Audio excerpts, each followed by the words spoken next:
जिह्वा न वक्ति भगवत गुणानाम ध्येयम् चेतश्च न स्मरति तच्चरणारविन्दम् कृष्णाय नो नमति यच्छिर एकदापि तानानयध्वमसतो कृत विष्णु कृत्यान। यमराज कहते हैं जिनकी जीवा से हरि नाम न निकले,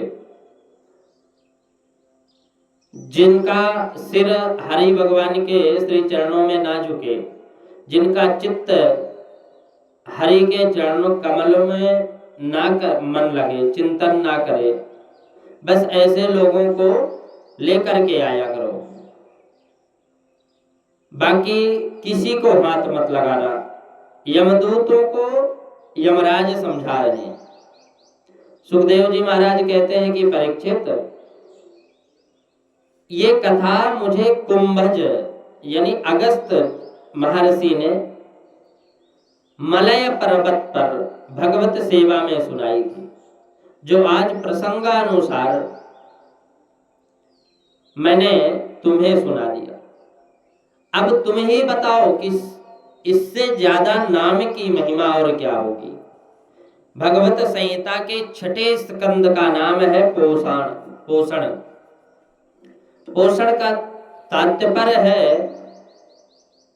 पोषणम तदनुग्रह, भगवान का जीवों पर किस प्रकार से अनुग्रह होता है। जीव कर्म करता जाए और कर्म के अनुसार फल भोगता जाए तो फिर भगवान की आवश्यकता कहाँ रह जाएगी। इसलिए इसी आधार पर भगवान प्रभु श्री वल्लभाचार्य जी ने पुष्टि मार्ग की स्थापना की, क्योंकि भगवान की कृपा दृष्टि की परम आवश्यक है। जीव कर्म करता जाए, फल भोगता जाए तो कल्प कल्पांतरों में जो भी कभी कल्याण होने वाला नहीं है। पर भगवान की कृपा दृष्टि सब पर और कुछ कर सकती है। आपने किसी की हत्या कर दी, अपराध सिद्ध हो गए तो न्यायाधीश ने आपको फांसी की सजा सुना दी है। ये रहा कानून। अब राष्ट्रपति का स्वतंत्र अधिकार है कि वह अपनी कृपा से फांसी से बचा सकता है। ऐसे ही ठाकुर जी के सारे अधिकार स्वतंत्र हैं, वह जो चाहे सो कर सकते हैं। इसलिए जीव को सर्वथा उनकी कृपा का आश्रय ग्रहण करना चाहिए। अजामिल जैसा पापी धोखे से पुत्र के माध्यम से प्रभु का नाम लिया और भगवान का कृपा पात्र बन गया। ये नाम की महिमा नहीं, ये नामाभास की महिमा है। भ्रमवास लिया, भ्रम में भी लिया हुआ भगवान का नाम कितना चमत्कारी है। भगवान के नाम की महिमा कौन गा सकता है। जब परीक्षित ने प्रश्न किया कि आपने मुझे तो ध्रुव जी का चरित्र और वंश सुनाया, वह वंश आपने केवल प्राचीन वरही के पुत्र प्रचेताओं तक सुनाया, उसके बाद आपने उनका वंश आगे नहीं चला। आगे क्या हुआ? सुखदेव जी महाराज उस अध्याय को पुनः प्रारंभ करते हुए परीक्षित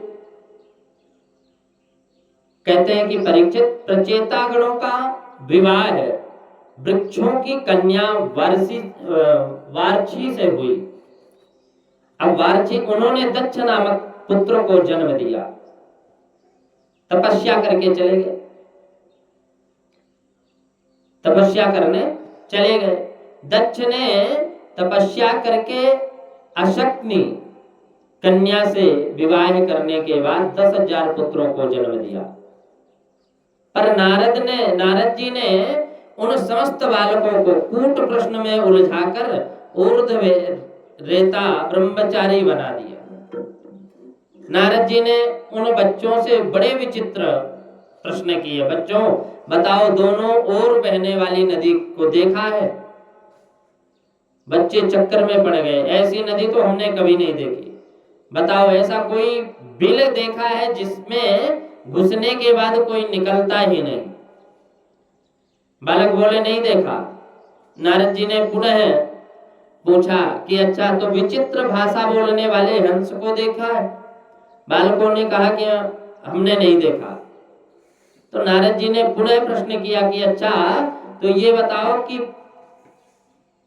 पुंसचली के पति को जानते हो? बालकों ने उत्तर दिया कि नहीं जानते महाराज।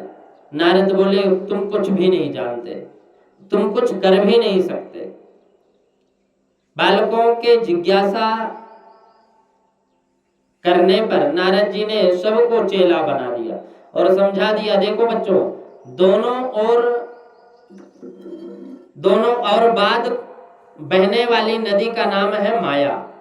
दोनों ओर बहने वाली नदी का नाम है माया। ये माया दोनों तरफ बहती है, जो सृजन भी कर रही है और संसार भी संहार भी कर रही है। जिस बिल में जाने के बाद कोई निकलता नहीं, उसका नाम है मोक्ष। मोक्ष पद पाने के बाद कोई लौट कर थोड़े ही आता है। यद गत्वा न निवर्तन्ते तद्धाम परमं मम। और विचित्र भाषा बोलने वाले हंस का नाम है शास्त्र। शास्त्र कहते हैं कुछ है, मतलब कुछ और ही निकलता है। पुंसचली माया के पति हैं माधव। ऐसा सब रहस्य बताने के बाद नारद जी ने सब बालकों को विरक्त कर दिया। अब दक्ष को जब पता चला कि मेरे 10,000 बेटे थे और नारद जी की शिक्षा से सब बाबा जी बन गए, नारद जी पर बड़ा क्रोध आया, पर अपना क्रोध पीकर रह गए। और अब की बार दक्ष ने 1,000 बच्चे को और जन्म दिया। तो नारद जी ने उन्हें भी कूट प्रश्न में उलझाकर महात्मा बना दिए। अब तो दक्ष के क्रोध का पारा हद से ज्यादा बढ़ गया। स्थिति ये आई कि सामने से ही नारद जी आ गए। फिर क्या था, नारद जी को दक्ष ने 1000 गालियां सुना दी। अहो असाधु साधूनां साधुलिंगेन नस्त्वया। दक्ष ने कहा कि अरे भिखमंगे, भिखमंगों का रास्ता दिखाने वाले पाखंडी नारद, तूने मेरे नन्हे नन्हे बच्चों को, जिन्होंने अभी दुनिया में कुछ देखा ही नहीं, तूने बाबा बैरागी सब बना दिया। जा, मेरा श्राप है। असाध्य कार्य में तूने लगा दिया। भिक्षु मार्ग, भिक्षा के मार्ग में तूने प्रदर्शित कर दिया। तुझे श्राप है। तस्मान लोकेषु ते मूढ़ न भवेत भ्रमता पदम। तेरा पैर कभी एक जगह पर नहीं टिकेगा। तू जगत में ऐसा ही घूमता रहेगा। नारद जी चुपचाप मौन होकर वहां से चले गए। कोई जवाब नहीं दिया, पर मन में सोचा कि अच्छा ही रहा, बाबा को एक जगह टिकना भी नहीं चाहिए। ऐसा विचार करके नारद जी चुपचाप चले गए। दक्ष नारद जी की सहनशीलता से प्रसन्न हुए, क्योंकि नारद जी चाहते तो बदले में जितने श्राप दे सकते थे ना, उतने ही दे देते। उन्होंने ऐसा नहीं किया। अब की बार दक्ष ने 60 कन्याओं को जन्म दिया और 60 कन्याओं से संसार का विस्तार हुआ। इन 60 कन्याओं में 13 कश्यप जी को ब्याही गई। द्वितीय, अदिति, तनु, काष्ठा, सुरसाइला, ताम्रवती, रद्दु, विनता आदि ये सब कश्यप जी की पत्नियां। अश्वनी, भरणी, कृतिका, रोहिणी आदि 27 कन्या चंद्रमा को ब्याही गई। कश्यप जी की दिति नामक पत्नी से दैत्यों का जन्म हुआ और दिति की रचना नामक एक बेटी थी जिसका विवाह त्वष्टा मुनि के साथ हुआ।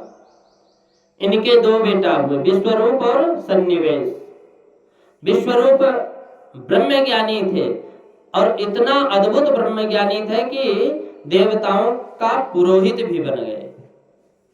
परीक्षित जी ने पूछा कि महाराज, देवता के पुरोहित जब बृहस्पति है तब भला विश्वरूप क्यों बने? तो सुखदेव जी बोले कि राजन, एक बार इंद्र ने अपने दरबार में अप्सराओं का नाच गाना कर देख रहे थे। इतने में उन्होंने देखा गुरु बृहस्पति जी आ गए। तो इंद्र ने गुरु जी को देखते ही अनदेखा कर दिया, देख करके खड़े नहीं हुए। उसे लगा कि स्वागत के चक्कर में नाच गाने का आनंद किरकिरा हो जाएगा। गुरुजी समझ गए कि वाह चेला, हमें देखकर मुंह घुमा रहा है। गुरुजी नाराज होकर अंतर ध्यान हो गए। अब इंद्र ने चारों तरफ बहुत ढूंढा पर गुरुजी दिखाई नहीं पड़े। गुरुजी का कोई अता पता नहीं। देवराज इंद्र ब्रह्मा जी के पास आकर बोले कि पितामह, हमारे गुरुजी नाराज होकर चले गए, अब हम क्या करें? ब्रह्मा जी ने कहा कि एक काम करो, जब तक गुरुजी प्रसन्न ना हो जाए तब तक विश्व रूप से मार्गदर्शन प्राप्त करो। सारे देवता विश्व रूप के पास आए और प्रार्थना की। विश्व रूप ने पहले तो मना कर दिया, अरे भाई पुरोहित, कर्म करने में ब्रह्म तेज क्षीण हो जाता है। हम लोगों का तो एकमात्र धन है कि छिलोंजल वृत्ति अकिंचना नाम ही धनम छिलोंजनम, अर्थात खेतों से ही जब पकी हुई फसल काट ली जाए तो दो चार दाने अगर पड़े रहते हैं ना, उन्हीं को बीन लेकर के आना है, उसे कहते हैं शिला। और जहां अनाज का व्यापार चलता हो, व्यापार जब संपन्न हो जाए, शाम को दुकानें बंद हो जाए, तो व्यापार से गिरे हुए इधर उधर बिखरे हुए जो दो चार दाने पड़े हैं उसे उठा लिया और जाओ, तो उसे कहते हैं ओंछा। तो खेतों से शिला बीन लाना और दुकानों से बिखरा हुआ अनाज के दाने बीन लाना, उसी के द्वारा उदर भरकर अपना जीवन यापन करना है। ये सबसे सर्वोत्तम पावन पवित्र वृत्ति मानी जाती है। जो वीरगात महापुरुष होते हैं वह इसी से अपनी आजीविका चलाते हैं। अरे जीवन निर्वाह के लिए तो कुछ भी चाहिए, और इतने में जीवन निर्वाह हो जाता है, तो ये विशुद्ध वृत्ति मानी जाती है। विश्व स्वरूप बोले कि हमें कुछ कामनाएं हैं, ऐसा तो कुछ है नहीं, इसलिए हम पौरोहित कर्म नहीं करेंगे। देवताओं ने जब ज्यादा ही अनुनय विनय करने लगे, प्रार्थना करने लगे, हाथ जोड़ने लगे, तो फिर स्वीकार करना पड़ा। विश्वरूप पुरोहित बने और इंद्र को सर्वप्रथम नारायण कवच का उपदेश दिए। ये नारायण कवच का बड़ा महत्व है। नारायण कवच जो भी द्विजातीय इस नारायण कवच का नित्य पाठ करते हैं, उसके ऊपर कोई भी विघ्न बाधा, किसी भी प्रकार का तंत्र मंत्र का प्रयोग कामयाब नहीं होता, कोई उसका अहित नहीं कर सकता। एक बार सौनक नाम के मुनि ने इस नारायण कवच का नित्य पाठ किया करते थे।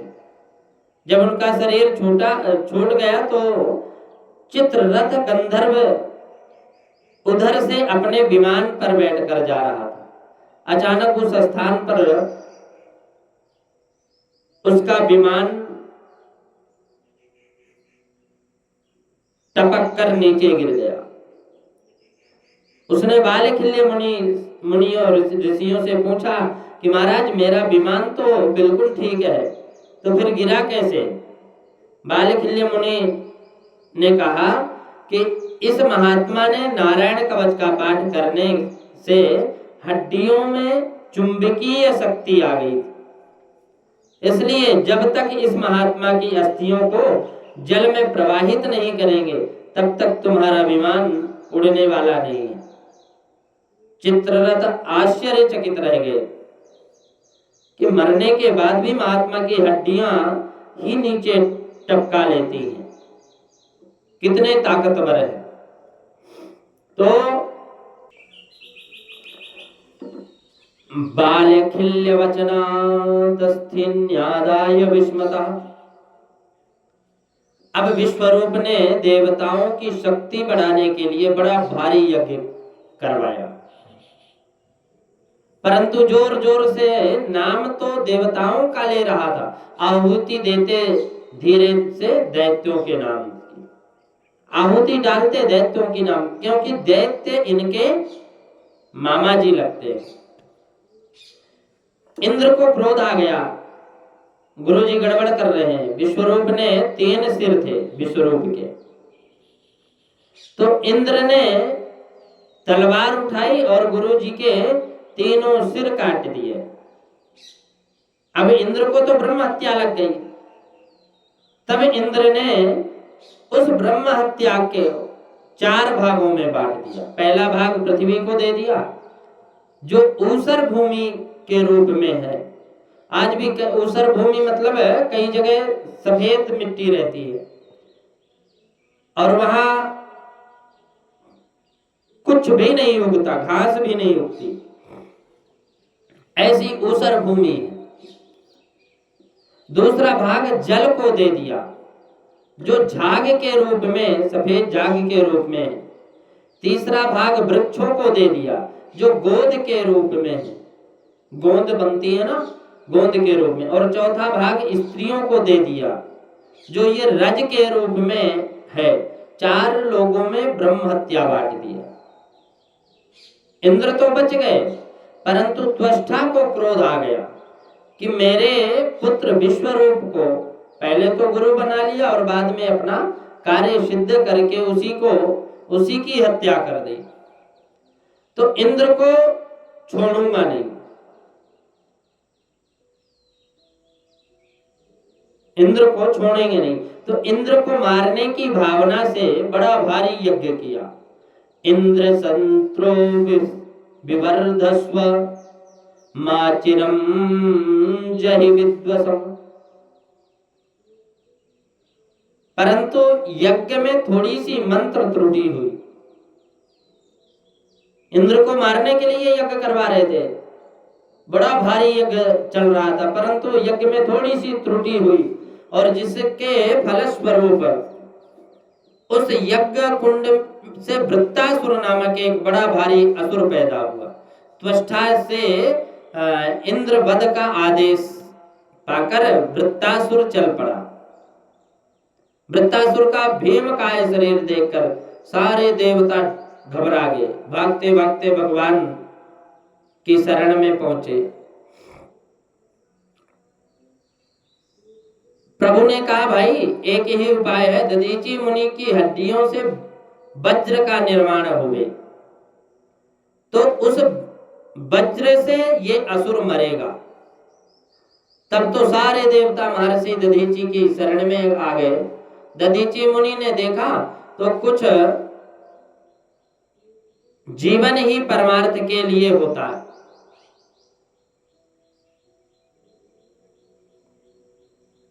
दधीचि मुनि ने देखा तो पूछ लिया, अरे भाई देवताओं कैसे आना हुआ? सभी देवता हाथ जोड़े और बोले कि महाराज आप जैसे संतों का तो जीवन ही परमार्थ के लिए होता है, हम आपसे आपकी हड्डियां मांगने आए हैं, हमें अपनी अस्थियां दान करो। दधीची मुनि पहले तो खूब हंसे और फिर बाद में बोले कि अरे देवताओं, तुमने मांगते समय कुछ भी विचार नहीं किया, तुम क्या मांग रहे हो? सबसे अधिक प्रेम तो अपने शरीर से होता है। कितना देव दुर्लभ है ये शरीर, और तुमने ऐसे ही मांग लिया जैसे कोई साधारण ही बात हो। देवताओं ने कहा कि महाराज हमें भगवान विष्णु ने भेजा है। और दधीची मुनि बोले कि तो साक्षात अगर विष्णु भगवान आकर मांगते। देवता बोले कि भगवान यदि मांगने वाले देने वाले की पीड़ा पर ध्यान देता है। देवताओं ने कहा कि महाराज हमें भगवान ने भेजा है, भगवान विष्णु ने। दधीची मुनि बोले तो साक्षात विष्णु भगवान ही आकर मांगते। देवता बोले भगवान यदि मांगने वाला देने वाले की पीड़ा पर ध्यान देता है तो फिर मांगने की हिम्मत ही नहीं पड़ती। पर देने वाला भी मांगने वाले की परिस्थिति पर विचार करे तो वह मना भी नहीं करेगा। दधीची मुनि प्रसन्न हो गए और सारे अब बोले कि अरे देवताओं, मैं तो थोड़ा तुमसे परमार्थ का उपदेश सुनना चाहता था, इसलिए मैंने मना किया था।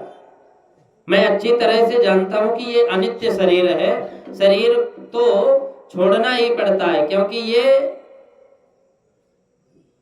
शरीर तुम्हारे काम आवे, उससे समाज का देश का हित होवे, इससे बढ़िया और क्या हो सकता है। इतना कहकर महात्मा ध्यान मग्न बैठ गए और उनके शरीर में खाद्य पदार्थ लगा दिया। गाय ने चाटते चाटते हड्डियों के अतिरिक्त सब कुछ चाट लिया। तब विश्वकर्मा ने उन हड्डियों से बड़े सुंदर वज्र का निर्माण किया और वह वज्र लेकर के जैसे ही वृत्तासुर से युद्ध करने इंद्र सामने आया, इंद्र सामने जब आए तो वृत्तासुर को उस वज्र से में साक्षात भगवान हरि का दर्शन होने लगा। इंद्र को वज्र हाथ में लिए देखकर वृत्तासुर बोला, आज मेरा बड़ा सौभाग्य है जो कम से कम तू मेरे सामने आकर टिका तो सही, तू तो भाग ही रहा था। दृष्टया भगवान में समविष्टुतो, तू ब्रह्म हत्यारा है, गुरु हत्यारा है, मेरे भाई का हत्यारा है। आज तुझे मारकर मैं सबकी तरफ से दंड दूंगा। अब वज्र की ओर देखा तो अचानक वृत्तासुर की भावना बदल गई। वज्र में बिहारी जी नजर आने लगे, भगवान ठाकुर जी नजर आने लगे। प्रत्यक्ष हरि भगवान के दर्शन करके 4 श्लोकों में वृत्तासुर ने बड़ी भावपूर्ण स्तुति की और इन 4 श्लोकों में धर्म, अर्थ, काम, मोक्ष चारों पुरुषार्थ मांगे। और वैष्णव का धर्म भी यही है कि वैष्णवों का धर्म क्या है? कहते हैं कि अहम हरे तव पादैक मूल दासानुदासो भवितास्मि भूयः मनः स्मरेता सुपतैर्गुणास्ते गृणीत वाक कर्म करोतु कायः।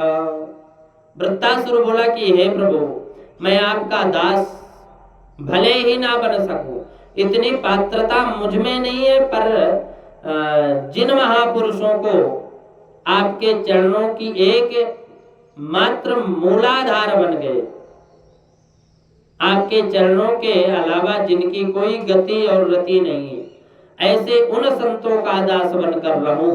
आप अपना दास ना बनाइए, पर अपना दासानुदास तो बना लीजिए। पादैक मूल मूल दासानुदासो भवितास्म भूयः।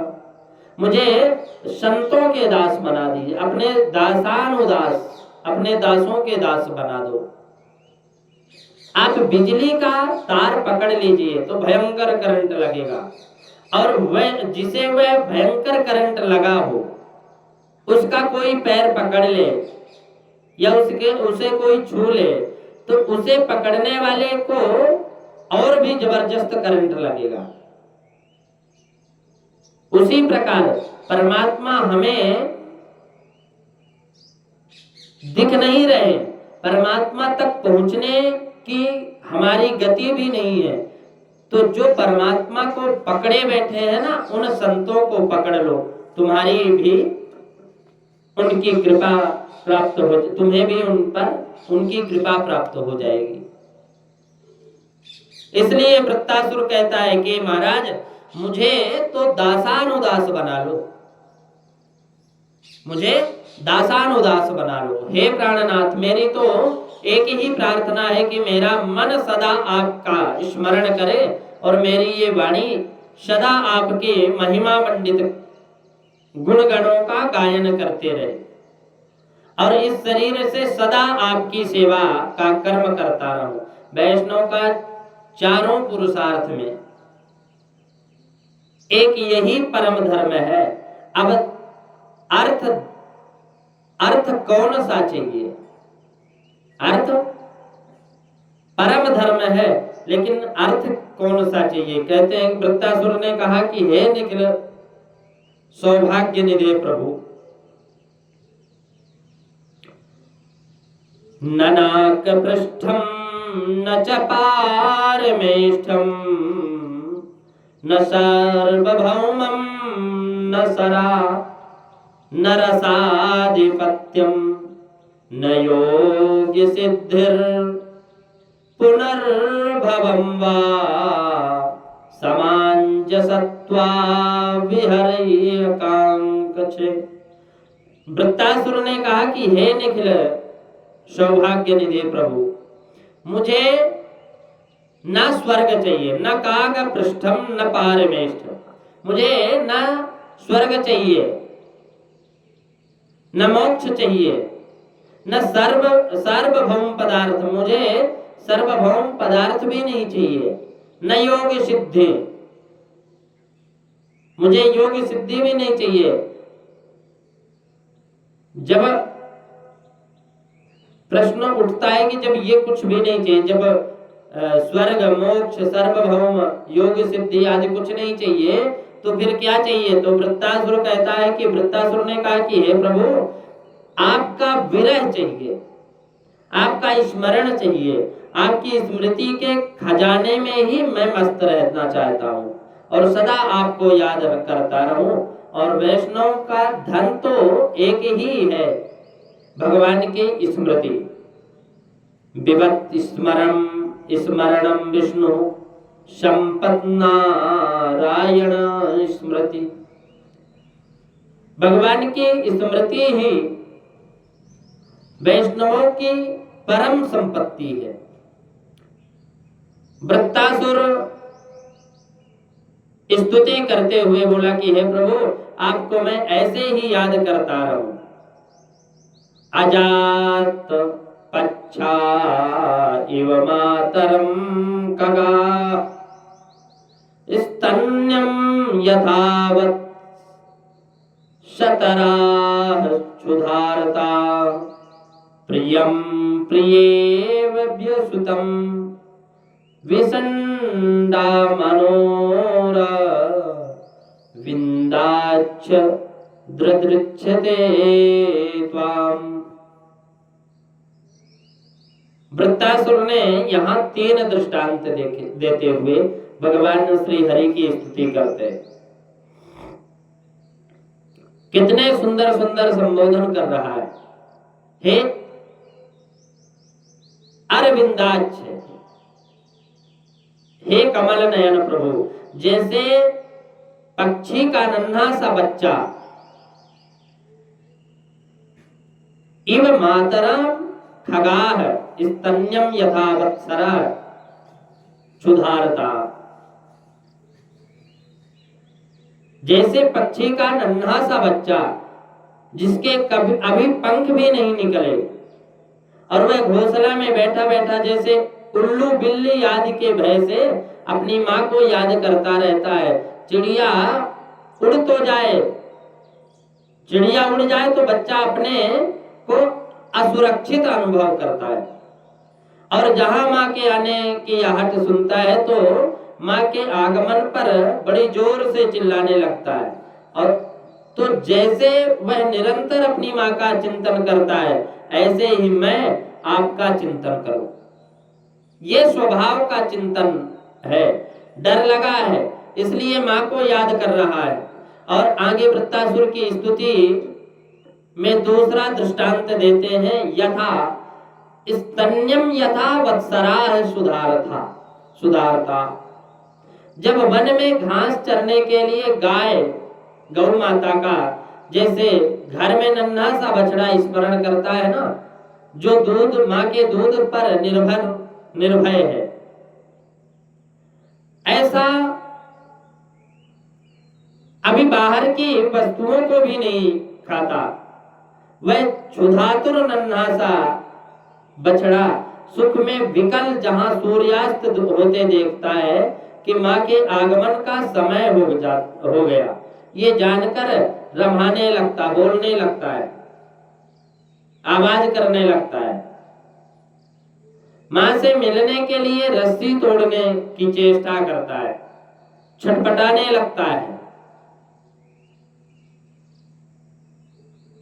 हे प्रभु, ऐसे ही आपसे मिलने के लिए मैं छटपटाऊं। अब यहां पर भी स्वार्थ है। यहां भूख का भजन हो रहा है। गौ माता आकर जब चकाचक दूध पिलाती है ना बछड़े को, बछड़े में वह तड़प नहीं रह जाती। वृत्तासुर आगे तीसरा दृष्टांत देते हुए कहते हैं कि प्रियम प्रियेव, जैसे परदेश गए हुए प्रियतम का उसकी प्रिया घर में बैठी बैठी प्रतिपल स्मरण करती है, ध्यान करती है। हे प्रभु, मैं उस प्रकार का आपका भजन करूं। एक कन्या के विवाह हुआ। वह कन्या बिल्कुल भी पढ़ी लिखी नहीं थी। कुछ ही दिनों में उसकी अत्यंत प्रीति अपने पति से हो गई। पर कुछ दिनों के बाद पति परदेश जाने लगे तो बेचारी रोने लग गई, घबराने लग गई। पतिदेव ने कहा कि देवी चिंता ना करो, मैं मात्र 10 दिन के लिए ही तो जा रहा हूं, फिर लौट कर आ जाऊंगा, फिर लौट कर आ जाऊंगा। बोली महाराज, पत्नी बोली कि महाराज ये 10 दिन कितने दिन होते हैं। वह बिल्कुल भी पढ़ी लिखी नहीं थी तो पति को लगा कि अब कैसे समझाऊं, तो उसने दीवार पर 10 रेखाएं खींच दी और समझाने लगा, देखो देवी, सवेरे उठते ही एक रेखा मिटा दिया करो। जिस दिन ये सारी रेखाएं मिट जाएंगी उसी दिन मैं आ जाऊंगा। उस भोली भाली को ये बात समझ में आ गई। अब बेचारी जागते ही सबसे पहले दौड़कर वह रेखा मिटाती और प्रसन्न हो जाती कि इतनी रेखा कम हो गई। आज ये रेखा कम हो गई, अब बस 2 रेखा और बची। तो ज्यों-ज्यों रेखाएं कम होती जाती त्यों-त्यों उसकी मिलने की उमंग बढ़ती जाती। और जब रेखा बची, एक रेखा बची, तो उसका धैर्य ही खोने लगा। और जिस दिन उसने अंतिम रेखा को मिटाया, उस दिन तो उसका एक एक पल कटना बड़ा मुश्किल हो गया। जहां आहट होती कि दरवाजे की ओर भागती। और जैसे प्रिया कि अपने प्रियतम से मिलने की लालायित रहती है ना, प्रतिफल बढ़ती है। वृत्तासुर कहते हैं कि हे प्रभु, ऐसे ही प्रतिक्षण मैं आपसे मिलने के लिए लालायित रहूं, ऐसे ही आपसे मिलने को देखने की उत्कंठा मेरे मन में जागे।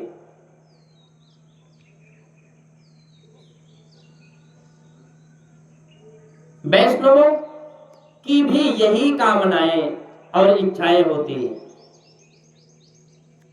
अब अंतिम पुरुषार्थ मोक्ष विषयक चर्चा वृत्तासुर स्तुति करके कहते हैं कि वृत्तासुर कहता है कि मेरा जन्म मरण छूट जाए, ऐसा मोक्ष मुझे नहीं चाहिए। मैं तो कहता हूं कि कर्मानुसार चाहे जितने मेरे जन्म होवे, चाहे जितने बार मैं मरूं, उसकी चिंता मुझे नहीं है। लेकिन एक ही है चिंता, क्या चिंता? मम समश्लोक जनेषु सख्यम संसार चक्रे भ्रमतः स्वकर्मभिः त्वन्माययात्मज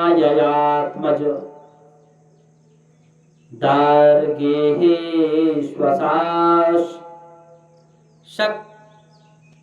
सशक्त चित्रस्य ननाथ। वृत्तासुर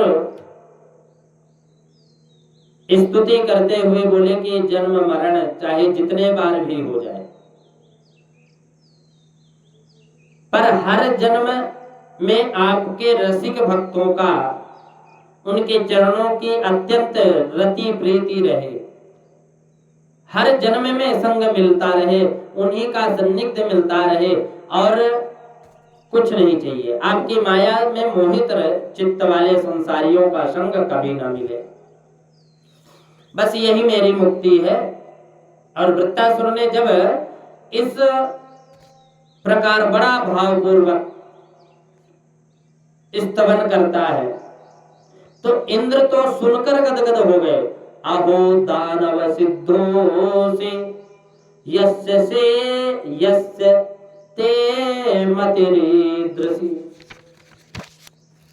इंद्र बोले, हे दानवराज, तुम तो सचमुच में धन्य हो, जो रणभूमि में भी तुम्हारे ऐसे पावन विचार बने हुए। और अचानक वृत्तासुर की आसुरी भाव जागृत हो गया।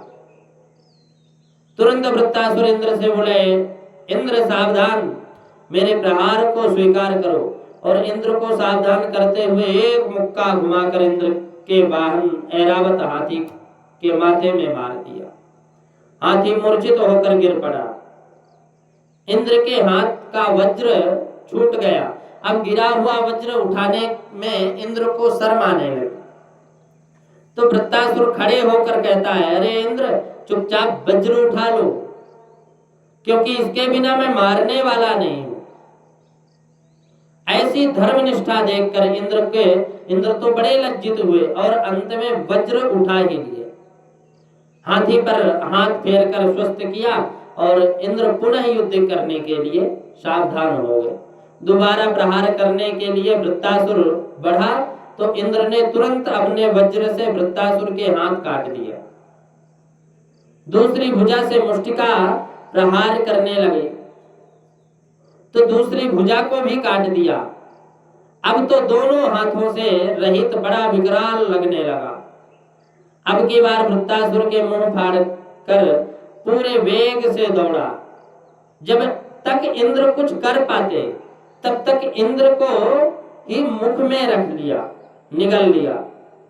देवताओं में हाहाकार मच गया, अरे ये तो इंद्र को ही निगल गया।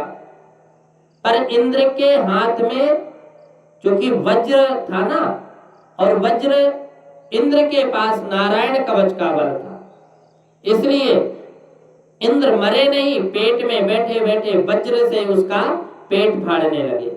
वृत्तासुर का पेट फाड़ते फाड़ते 1 साल बाद इंद्र वृत्तासुर के पेट फाड़ करके बाहर निकल आए। तब वृत्तासुर का अंत हुआ। परीक्षित ने पूछा कि भगवान, आखिर वृत्तासुर में ये जो भगवत भक्ति का संस्कार था, भगवान की स्तुति उसने रणभूमि में की। ये इतने संस्कार इसमें आए कहां से? सुखदेव जी कहते हैं कि सुनो राजन, वृत्तासुर ये पूर्व जन्म का चित्रकेतु नाम का राजा था। वृत्तासुर पूर्व जन्म में ये राजा था।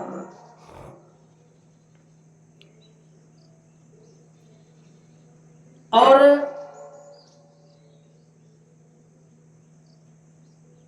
चित्रकेतु नाम का राजा, इसकी लाखों रानियां थी, पर संतान एक भी नहीं थी। अंगिरा मुनि ने अपने आशीर्वाद स्वरूप कृपा में फल दिया और वह फल बड़ी रानी को खिला दिया, जिससे एक बेटा हो गया।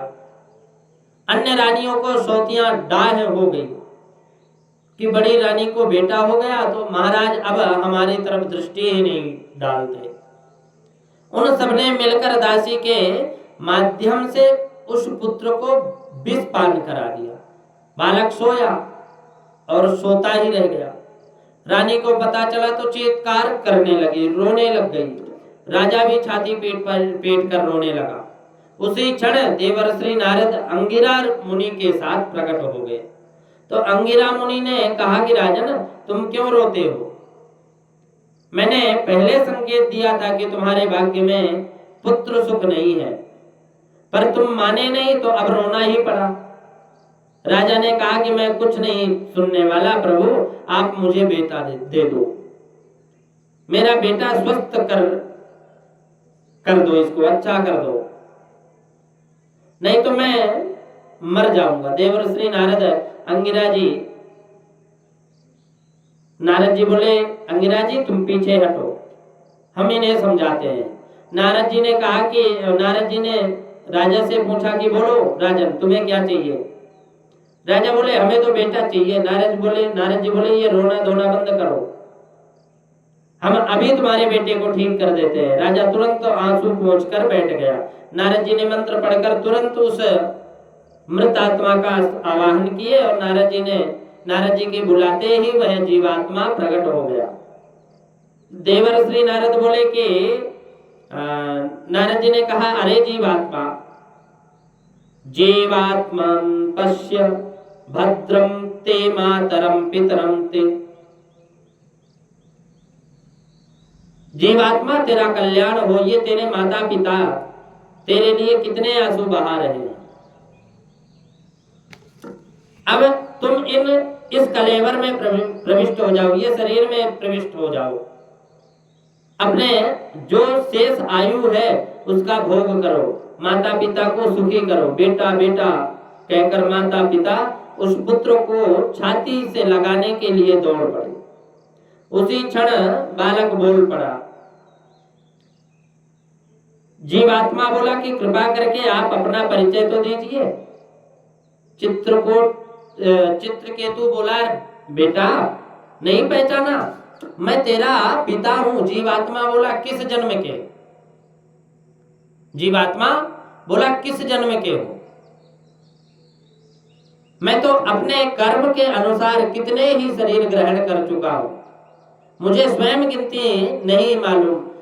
कुकर, शुकर, बिल्ली, चूहा, आज मेढक, ये सब कुछ बन गए। मानव भी बना, बड़े बड़े देवलोकों में भी गया, तो नीचे से ऊपर तक मैंने लाखों शरीर धारण किए। जब भी शरीर मिलता था तब ही उस शरीर के कोई ना कोई माता पिता मिलते थे। इसलिए आप कौन से जन्म के माता पिता? नारद जी बोले, जल्दी परिचय दो राजा।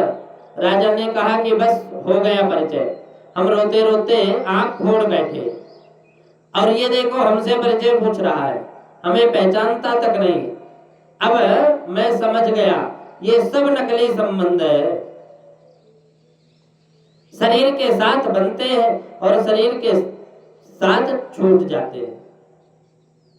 अब तो मैं अपना शाश्वत संबंध प्राप्त करना चाहता हूं, जो कभी हमसे अलग नहीं हो। भगवान ये देवर्षि नारद आप यह बताइए कि वह नित्य संबंधी कौन है। तब नारद जी ने उपदेश किया कि चित्रकेतु के संघर्षण भगवान की उपासना करके अंत में विद्याधर लोक को प्राप्त कर लिया।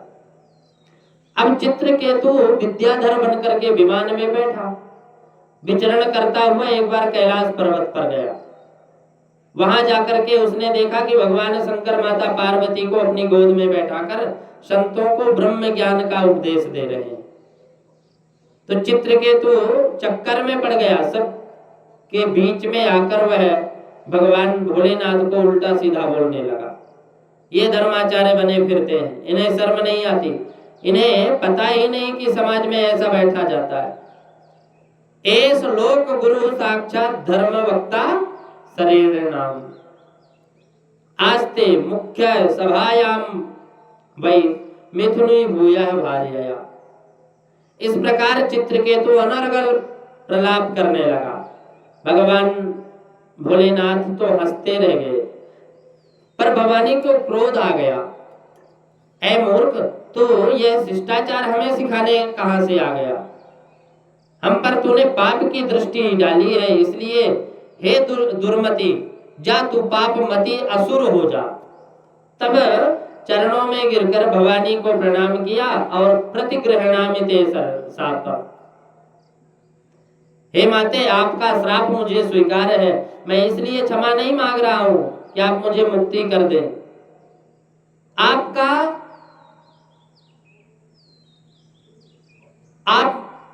उसका मुझे बड़ा दुख है जो अनुचित लगा, आपको कष्ट हुआ, आपका श्राप मुझे स्वीकार है। प्रार्थना इसलिए कर रहा हूं कि आप जगन माता हो, आपको मेरे व्यवहार से कष्ट हो रहा है,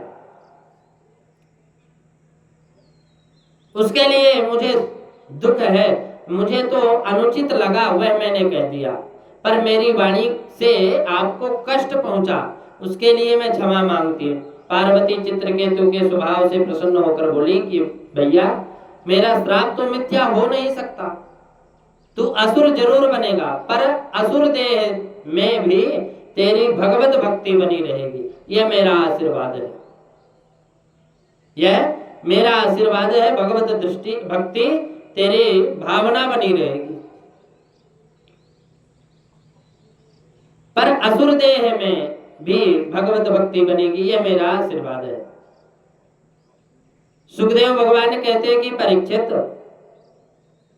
वही चित्रकेतु माता भवानी के श्राप से वृत्तासुर बना और भगवत भक्ति के संस्कार के कारण रणभूमि में भी इसे भगवान की दिव्य स्तुति की इसने, और आज वज्र के द्वारा इसका उद्धार हो गया। दिति के मरुदगण नामक 49 बेटे ऐसे भी हुए जो असुरों के भ्राता होने पर भी देवताओं में गिने गए, और ये वायु के ही विविध रूप है। ये वायु के विविध रूप है। पुंसवन व्रत के प्रभाव से दिति मां के गर्भ में इनके 49 टुकड़े होने पर भी यह बालक मरे नहीं। अंत में देवताओं के बंधु बनने के कारण इनकी गणना भी देवताओं में की गई। रामचरितमानस में भी 49 मरुदगण देवताओं का उल्लेख आता है। हरि प्रेरित ते ही अवसर चले मरुत 49। यह वही मरुदगण है जो दिति पुत्र होकर भी देवताओं में गिने जाते। पुंसवन व्रत की विधि 6वें स्कंद के अंतिम अध्याय में महामुनि सुखदेव जी ने महाराज परीक्षित को बड़े विस्तार से श्रवण कराई, और ये भगवान की बड़ी सुंदर कथा श्रीमद् भागवत महापुराण की।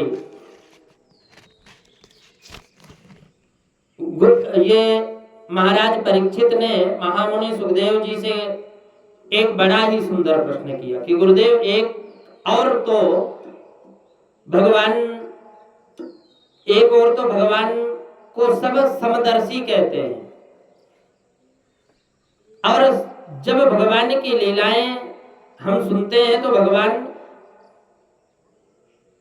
सरासर पक्षपात करते हैं। हमेशा प्रभु दैत्यों को ही मारते रहते हैं और देवताओं का खुलकर पक्ष लेते हैं। और यदि भगवान सरासर पक्षपाती है तो समदर्शी क्यों है? और यदि सचमुच समदर्शी है तो फिर पक्षपात क्यों करते हैं? दैत्यों को ही क्यों मारते हैं? सुखदेव जी प्रसन्न होकर बोले, बहुत बढ़िया प्रश्न है परीक्षित, अब ध्यान से सुनो। यही प्रश्न तुम्हारे दादा धर्म राज युधिष्ठिर ने भी देव ऋषि नारद जी से किया था। और जिस समय तुम्हारे दादा युधिष्ठिर राजसूय यज्ञ कर रहे थे, तब प्रथम पूजन के अवसर पर भगवान द्वारिकाधीश का नाम सामने आया। और जब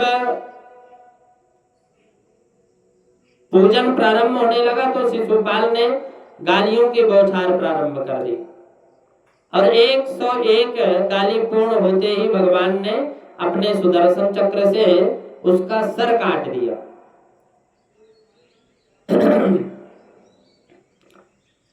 सबकी आंखों के सामने शिशुपाल के शरीर का तेज भगवान में विलीन हो गया।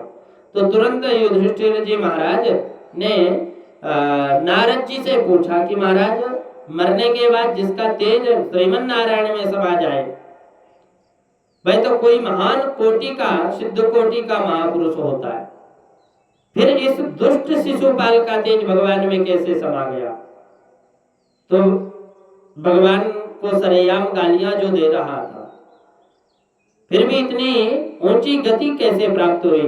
तब नारद जी ने कहा कि धर्मराज युधिष्ठिर, ध्यान से सुनिए, भगवान की घोषणा है, ये यथा माम प्रपद्यन्ते तांस तथैव भजाम्यहम्। जो भगवान को जिस भावना से भजता है, जो जिस भावना से भजता, भगवान उसी भाव से स्वीकार कर लेते हैं। जो मित्र बनाते हैं उनके लिए भगवान मित्र बन जाते हैं, जो शत्रु बनाते हैं उनके लिए भगवान शत्रु बन जाते हैं। अभी यह तो उपासनाओं का भेद है, भगवान में भेद थोड़ी ही है। भगवान ने तो छूट दे रखी है, जो चाहे सो बना लो, पर शर्त एक ही है, मेरा चिंतन करो। जो सतत चिंतन करेगा उसे मेरी प्राप्ति निश्चित होगी, चाहे वह वैर से करे अथवा चाहे प्रेम से करे। तस्मात् केनाप्युपायेन मनः कृष्णे निवेशयेत्। मित्र से ज्यादा तुम चिंतन शत्रु का होता है, मित्र से ज्यादा चिंतन शत्रु करता है। मित्र की तो जब चर्चा करोगे तब याद आएगी, और शत्रु हमेशा, जब शत्रु को भुलाना भी चाहो तब भी बार बार याद आएगा। इसलिए जहां भगवान के भक्तमाला लेकर के भगवान को याद करते हैं, वहां दुष्ट भी भगवान को कम याद नहीं करते, वह भी दिन रात भगवान को याद करते हैं, भले वैर से करते हो, वैर की भावना हो। एक बार दुष्टों ने भगवान से कहा कि सरकार, हम ना होते तो आज आप भी नहीं होते। भगवान बोले क्या मतलब है? भगवान बोले क्या मतलब है?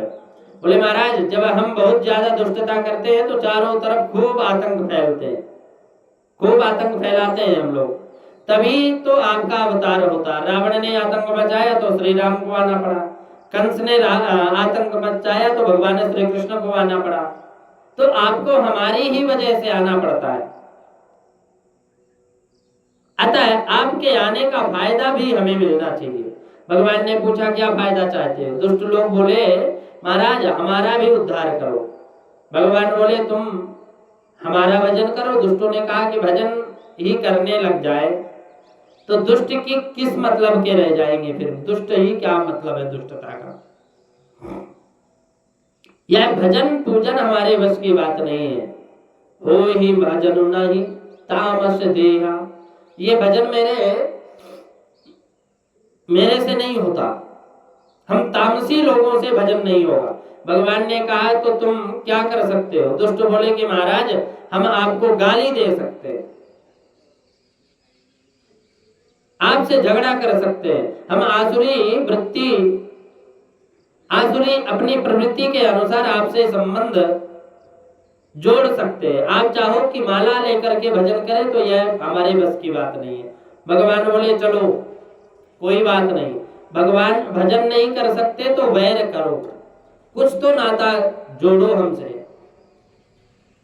और भगवान ने वैर का संबंध स्वीकार करके असुरों को भी वही गति दी जो अपने प्यारे भक्तों को प्रदान करते हैं। भगवान का धाम कितनी साधना करके भक्तों को प्राप्त होता है, पर जो राक्षस लड़ते हैं उन्हें भगवान मारकर अपने धाम में भेज देते हैं। एक ही बाण प्राण हर लेना, दीन जानते ही निज पद दीना। भगवान अपने प्राण तो हर लिया और बाद में अपना परम पद प्राप्त कर देते हैं। जो दिन रात गाली देते हैं भगवान को मारने खाने के लिए दौड़ते हैं, ऐसे दुष्ट को भी भगवान ने एक बाण मारकर अपने घर भेज दिए। तो कल्याण तो उनका भी हुआ कि नहीं। इसलिए भगवान कहते हैं कि कैसे भी तुमने मुझ में मन लगाओ, कैसे भी तुम मुझ में मन लगाओ, चाहे प्रेम से करो या वैर से करो, मैं हमेशा ध्यान रखता हूं। भृंग कीट न्याय से वैरियों का भी उद्धार हो जाता है। एक भृंगी होता है ना, जो किसी कीड़े को पकड़कर मिट्टी में रैंद कर देता है, कैद कर देता है मिट्टी में। एक कीड़ा होता है और उस मिट्टी के ढेर के ऊपर गुनगुनाता रहता है। अब मिट्टी के ऊपर कैद वह कीड़ा निरंतर भयाक्रांत हुआ। उस भृंगी का चिंतन करते करते करते करते एक दिन स्वयं भृंगी बन गया, मिट्टी के बाहर निकला। तो वह साधारण सा कीड़ा था, परंतु भयाक्रांत होकर भृंगी का चिंतन करते करते स्वयं भृंगी बन गया। इसी प्रकार से भले ही कोई भय से भजन करे अथवा वैर से भजन करे, उसे प्राप्ति तो परमात्मा की ही होगी। काम क्रोध भय आदि यह अच्छी वृत्तियां नहीं है, परंतु यह वृत्ति भी यदि परमात्मा से जुड़ जाए तो कल्याण का साधन बन जाती। इसलिए नारद जी ने कहा कि काम क्रोध आदि वृत्तियों को मारना बड़ा कठिन है। मार नहीं सकते तो मोड़ कर भगवान से जोड़ लो, कल्याण हो जाएगा। ऐसा करने से आज तक किसी का कल्याण हुआ है? यह सब नरक के पंथ शास्त्रों ने बतलाए। रजोगुण तो इनका बाप है, इनसे जीव का कल्याण कैसा होता है प्रमाण दीजिए। प्रमाण देते हैं। नारद जी ने कहा कि इसका प्रमाण है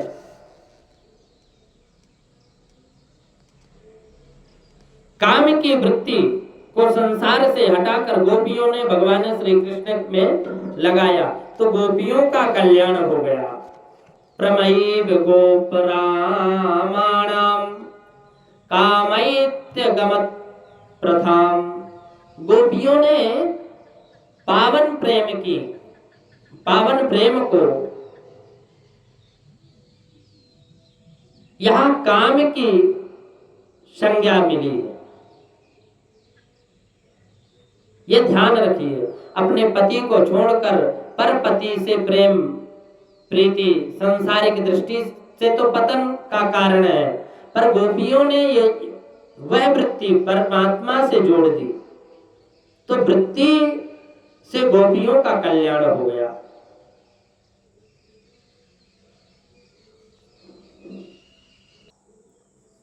भयात कंस है, कंस ने भय के द्वारा भजन किया।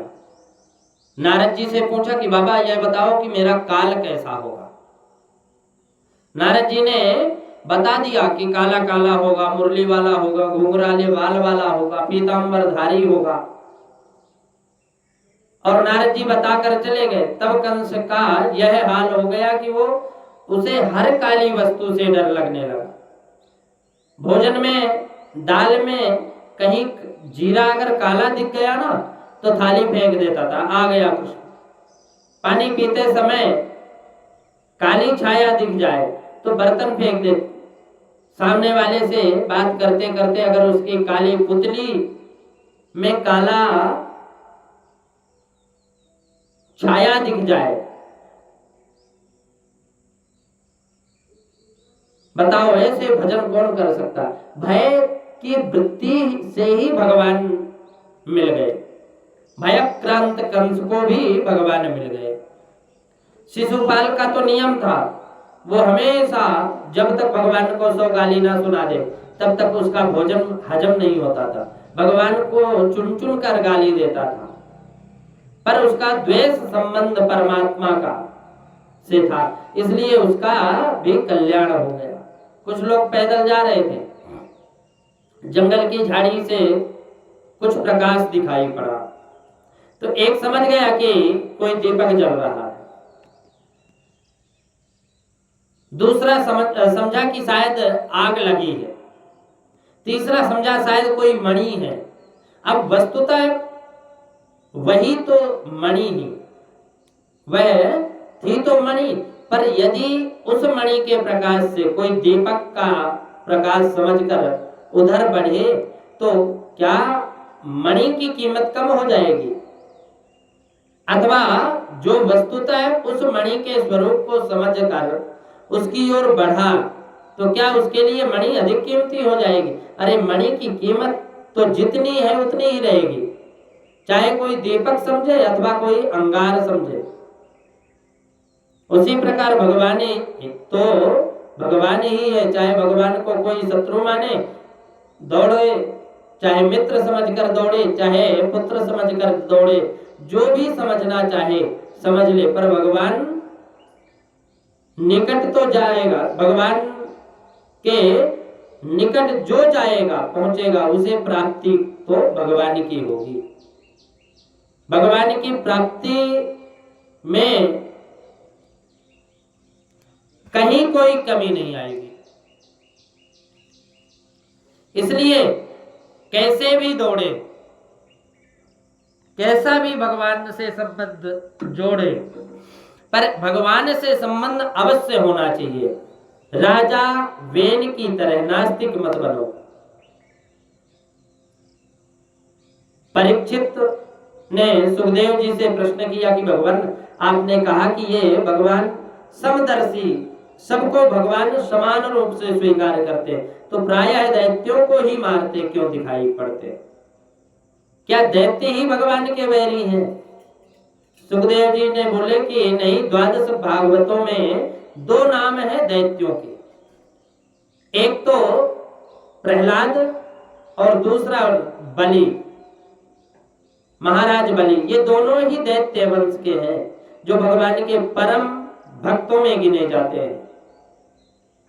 तो ऐसा नहीं समझना चाहिए कि दैत्य जाति के भगवान दुश्मन है। अब हिरण्यकश्यप तो भगवान का कट्टर वैरी है और उसी का बेटा प्रहलाद भगवान के अनंत उपासक था। तो भगवान हिरण्यकश्यप का उदर विदीर्ण कर रहे हैं और प्रहलाद को परम भागवत मानकर भगवान हृदय से लगा रहे हैं। तो दैत्य जाति से भी दुश्मनी कहा रही।